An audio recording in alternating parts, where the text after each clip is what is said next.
Ayun mga kapatag, andito tayo ngayon sa Baguio City. Ito makikita ninyo ay ang katedral, ang simbahan sa Baguio. Napakaganda kapag gabi, magaganda ang ilaw.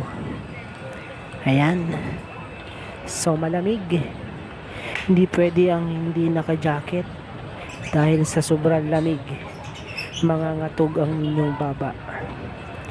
Napakaganda dito, kailangan mo talaga ng jacket sa sobrang lamig. So ayan po yung simbahan, ang katedral ng Baguio City. Maganda pala dito kapag gabi, kitang kita ang ganda ng simbahan.